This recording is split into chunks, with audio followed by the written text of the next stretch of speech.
Hi everyone, Tim here, and this is the war bow that you've been seeing me build over the last few days. Before I had went ahead and I shaped it, then I spray painted it with a red base coat. I put on some masking tape and put green stripes down the front. I think in the future I would do the opposite. I would put the green base coat, then a single strip of masking tape down the center, or maybe two to make it wider, and then the red along the side. That would be so much easier, but you know, again, these things are new to me. I'm not used to painting, and I'm not necessarily used to thinking about the order I'm applying paints in, and that being a really important thing. But here it was.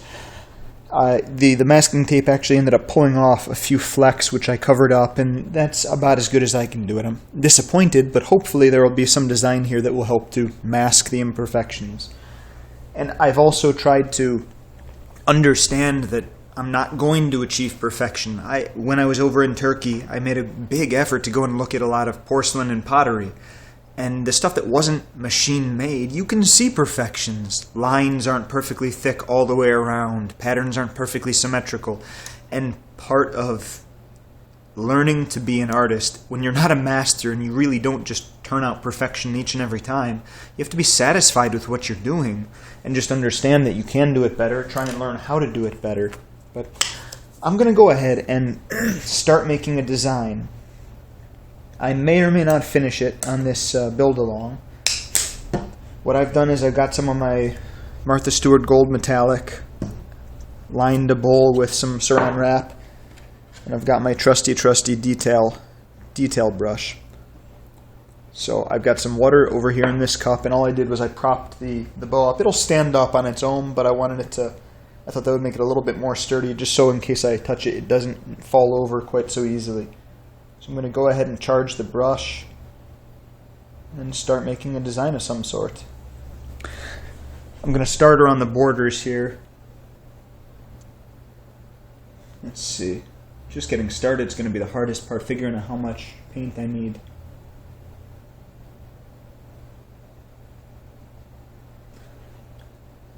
I'm not exactly sure what pattern I'm going to be doing, but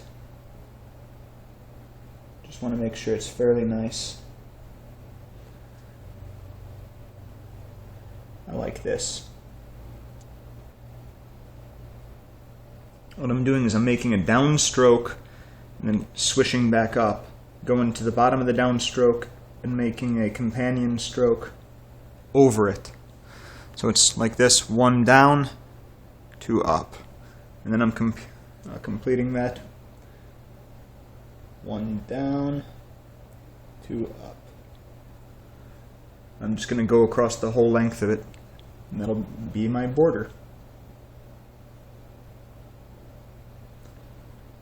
Yeah, this is going to be nice.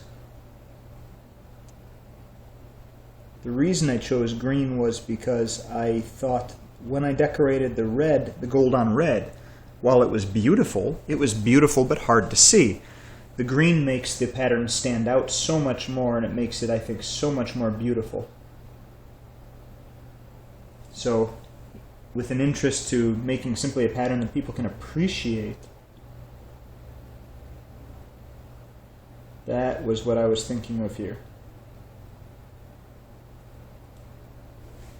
You might think this kind of work is tedious, and it really is, but when you do a bow and you're just so happy with it, that makes me satisfied.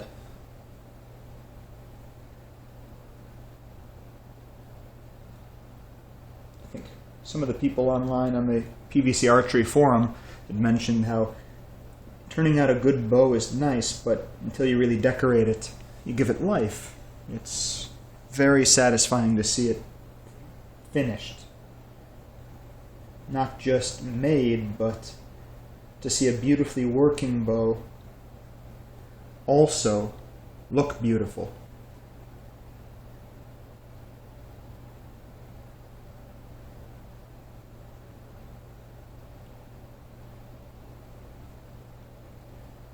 So let me check and make sure you can see this pattern as I'm drawing it out.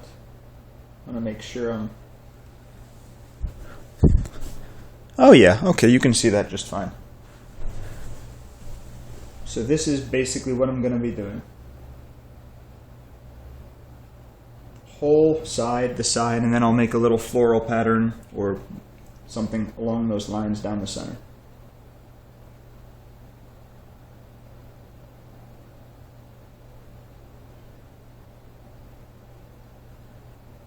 And I am charging the brush every single stroke. Well, every other stroke. Do I need to? Probably not, but I like this to be nice, thick, and bold.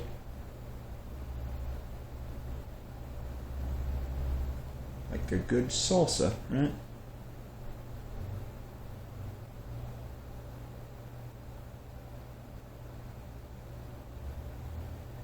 Basically, that you can economize on your paint, but if you do, you got to be careful that you don't make the paint so hard to see that you really can't appreciate it.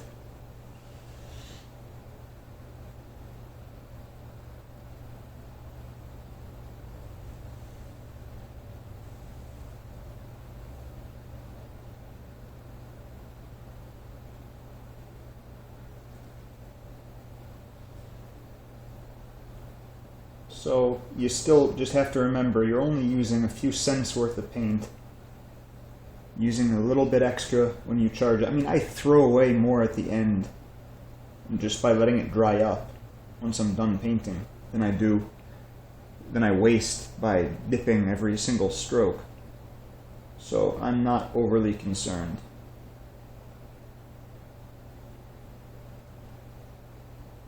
All about maintaining perspective of stuff like that. I like to economize, but there's a time and a place, and that's just ridiculous. So try to be sensible about it.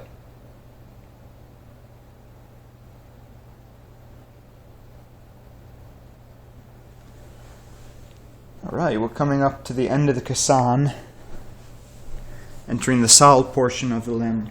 That is what in a real Turkish bow would be the main bending portion.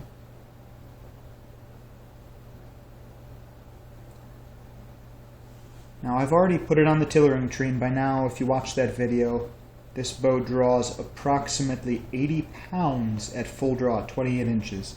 However, if you want to get to 28 inches, you have to slowly draw. I think if you draw fully, without any hysteresis in the limbs, without letting the PVC relax a little bit, what happens is the bow will collapse. 27 inches seems to be just fine. 28 is just too much if you draw quickly. If you give it a moment to catch up, seems to be fine.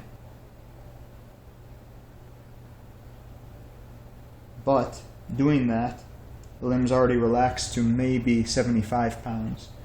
So, given a little bit of use, it may be possible if the limb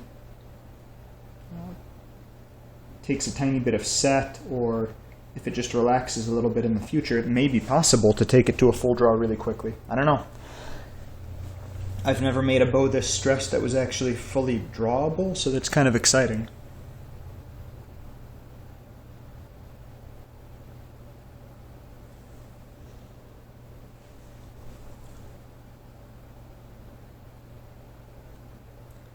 Let's see if I can pick up the pace a little and still maintain an attractive pattern.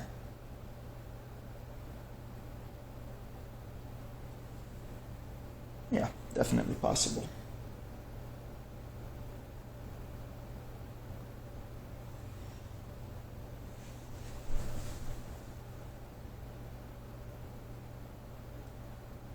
Something that I was reading in tips for doing painting and detail work like this. Your hand's gonna start to shake eventually. Take a break. Just try and brace yourself. So that, you see how I'm resting on the bow? So I'm using as few muscles as possible. When your muscles get tired, they're gonna shake. So if you can try and prevent fatigue, that'll help. But then eventually when you do become fatigued, as you inevitably will, there's no shame in just calling it quits for the day, for 15 minutes, for however long you think necessary. Don't try and complete it all in one run. I like to finish things really quickly, all in one run, but with something as detailed as this, I understand this is a multi-day event. I'm not going to be finishing this anytime soon. Probably I'll go one side, do the other side, and then flip it and do the other, so it minimizes the chances of me smudging the work that I've already done. But so far, I'm telling you, I'm liking the design that I've worked up. And I had no idea what sort of a pattern I was going to make. I just wanted a simple design on the border that would look attractive.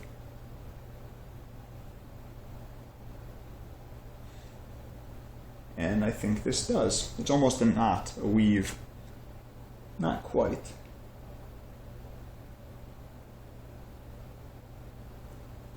But it certainly does look pretty in my book.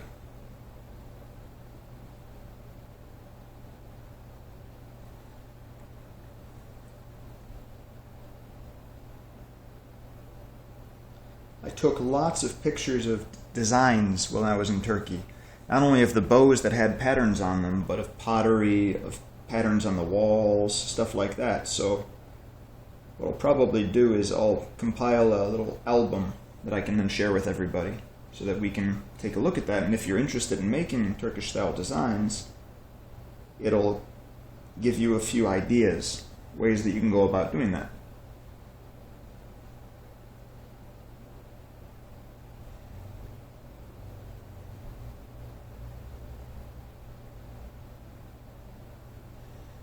Alright, almost done. We have another 6 inches.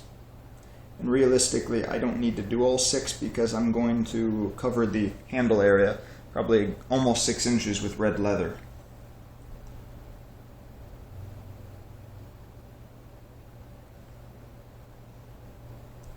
And I like that now that we're getting into a flat section, I can start to settle into a nice rhythm. It's hard to hit a rhythm when you're in the curved surfaces. The transitions are always the goofiest, but the straightaways I tend to come into a nice, easy rhythm. And that looks better typically, as well as just feeling better, because you can do the same motion again and again.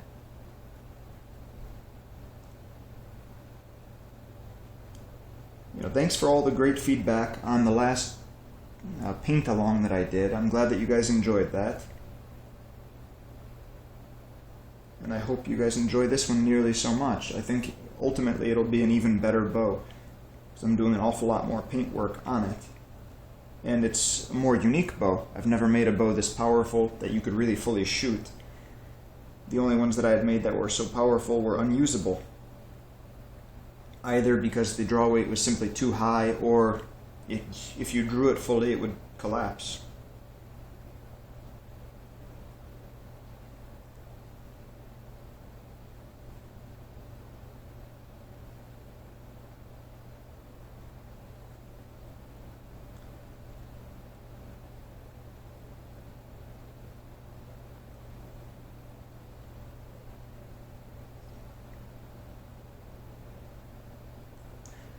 In other news, we had I think a good time in the little get-together we had last night. I didn't announce this one early enough maybe so that a lot of people could attend, but we still had several new people. Chris O'Connor and Kent Cogan showed up, and we got to chit-chat, meet each other, and that's great. I like that new people are there. Not that Kent or Chris are new, but I've never personally spoken to them face-to-face, so it was very satisfying to meet new people, be able to talk with them, rather than just typing comments and so forth.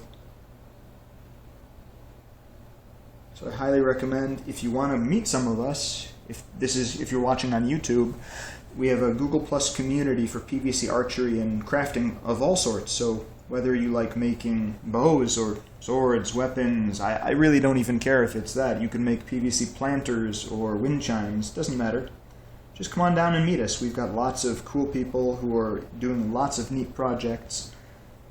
Most of them are archery related, but as need arises, I can create new rooms, new forums for people who like doing other stuff too. So just come on down, and I think we can all learn a lot from each other. It's a lot of fun. It's a very good place to be. So again, on Google+, it's a PVC archery and crafting community. I can post a link to it in the show notes.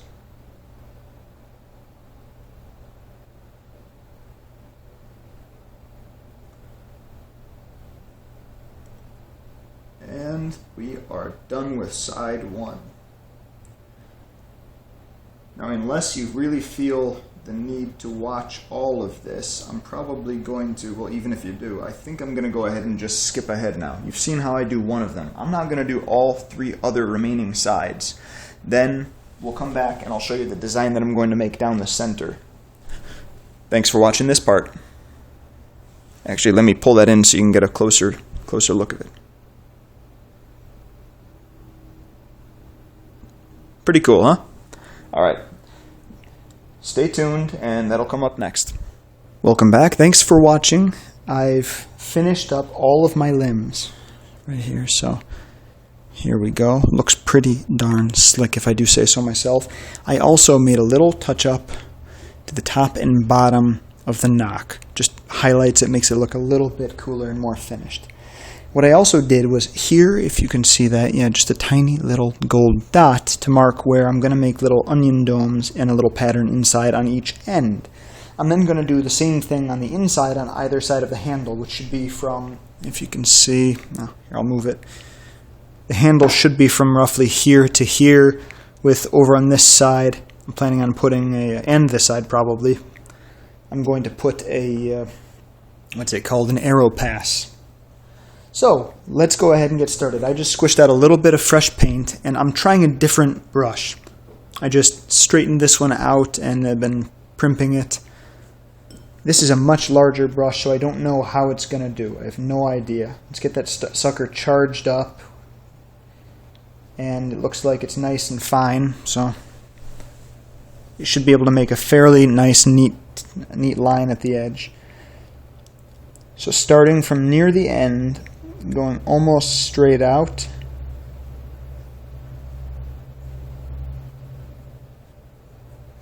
And then inward like that. Straight out and then inward like that. And the nice thing is, well, it's still wet. You can basically just blot away the paint if you don't like what you've done and try again. There. Now it's fairly even. I like that. And I might just go over it a touch more just to make it a little more bold on both sides. So this is going to be just the first outline, the first layer of the onion, so to speak. Small onions, like ogres, should have layers. Then I'm actually going to start this one not from the very end, but I'm going to start here, pushing down just enough to keep the ink flowing. Not ink, but I think you take my meaning. My paint flowing.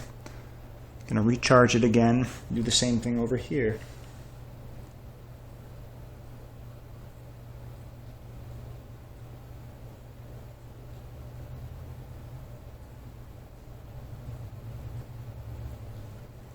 And I'm actually going to use that dot and make it into a more developed spot to use as part of the decoration, which I like.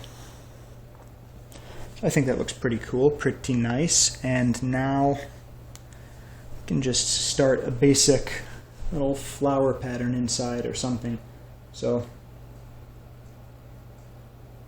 start up at the center here, 2 petals. That's nice. And then a vine leading to from one petal to the other. Do one more over here. There we go. They're almost like little hearts, but once you connect them with the paint, it'll look a lot cooler. Not that it doesn't look good right now. Let's say over and up, and this one should go the same. Over and up. I'm going to do a little very fine detailing on the end of each of these flowers. Just a tiny little spot in this case, or a little fleck. Got a few dots here. I think the dots look nice. And then I also want to go over the inside, or tell you what, the outside. Let's just trace it very, very finally. Make it a little broader. and stand out a little bit more. I think that looks fantastic. And that's really enough. I mean, that right there. It's tasteful, elegant, and I think looks just spectacular.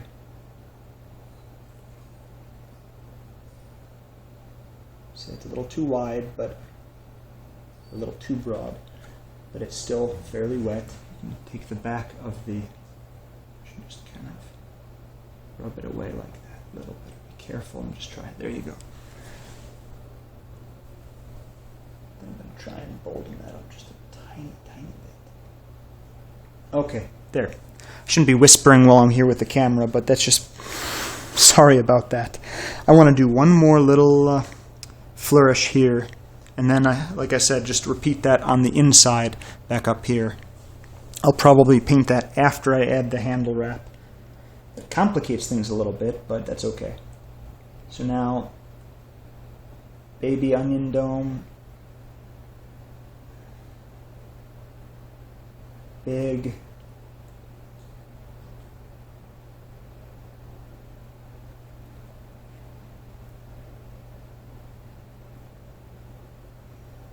just completing these. Basically, these are half circles, and then an onion dome on the other side is what I'm going to do.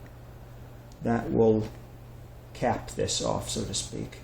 So coming off, down, little Hershey kiss or onion dome, however you want to think of it. There you go. And a nice little circle to cap it off with. Not a circle, but a dot. Now to fill that, again, let's try and paint some more flowers. I like flowers, and they are a very common motif. Now these I'm not taking out of any book, I'm just making it up as I go, so any defect in the design is my own.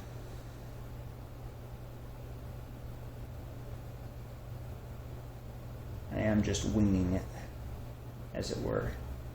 Due to lack of space, I'm just going to have the vines come around the stems from one side right to the other side. And then just a little touch at each end, and I think that's pretty much it. Dot in the center. Very good. Great. I feel that that caps the limb off just beautifully. Let me show you that now. There you go. I think that's a very nice way to end it. Now with that design finished on the one limb, I'm going to go ahead and put the same design on the other limb. I like to get at least everything all nice and symmetrical before I finish. I just find it so much easier to complete a basic design than to have to keep coming back to it. Okay, so down and in, down and in. Didn't draw quite enough paint off that time. And now a nice, tall, broad onion dome.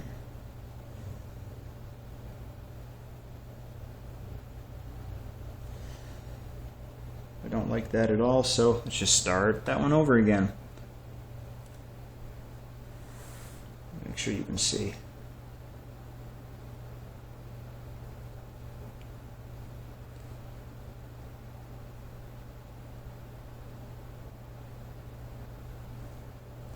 Now cap that again with that nice fat little dot.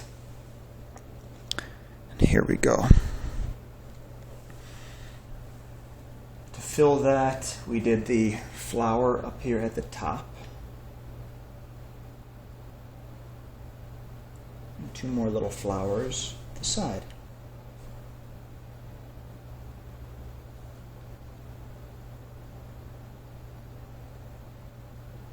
Go ahead and do the little ornamentation at the end of the flowers right now, as I can. And now,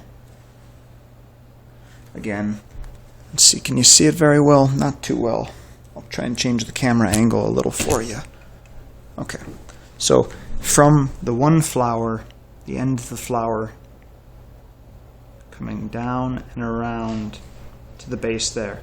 From that flower, down and around there. So it forms almost a semicircle. So you get the dots there, That's finished out there. And now we're ready just to outline it very, very carefully. I'll do that like this. Real fine outline.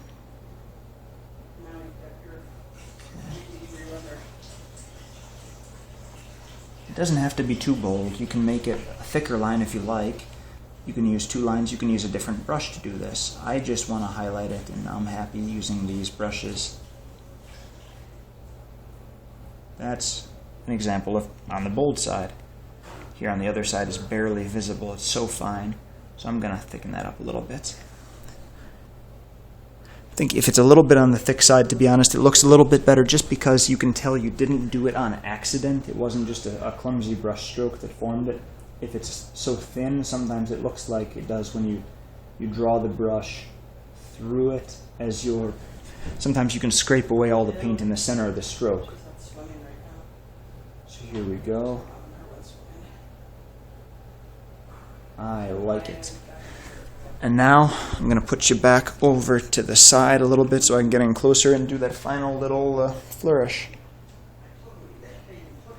Here we go. So, starting from the dot, one little onion dome.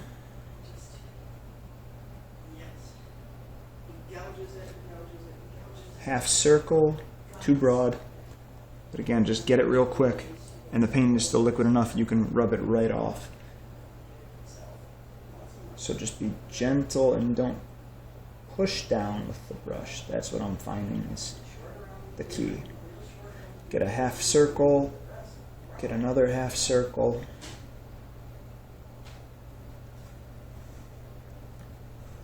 Here, let's see if you can see that. Right there is the example of what I was talking about, how if you're not careful, you get a little bit of what I just filled in there.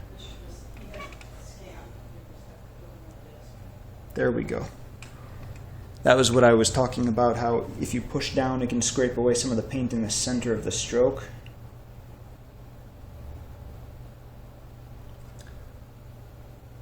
It's actually not a horrible effect. You could do it on purpose and it might look pretty cool. But in this case, I wasn't going for that. I wasn't trying to. So I'm gonna, if I do that, I want to fill it in or wipe it off or do something to make it look a little better. Most of these lines I'm trying to make fairly light and delicate. And if I get impatient, that's my problem. So now, 2 flowers. One was up. The other was down. And then circular vine connecting them. Okay. Circle. Great. I'm feeling really good about this. I like the design, I like the whole pattern, I like the way it's shaping up, and it's going to look great when I finish the other side of the limb. I think I'm not sure if I'm going to do a design down the center of the limb itself. I could go totally hog wild and crazy, but if I do that, I almost want to use more color and go even more outrageous. Something that would take me maybe a week or 2 weeks just to turn out a single bow. It might take longer. I've got some cool new tools. Here I'm using paint. That's awesome. However, I've also got a new nib pen, a dip pen, and I've ordered some brass powder, and I'm going to get some painting medium so I can make my own ink and sort of draw it on. I don't know how well it'll draw on a painted surface like this, but I'm pretty sure it'll work well on a fabric. So come back another time and check it out, and I'll show you this bow in the next steps as I finish it up. Thanks for watching.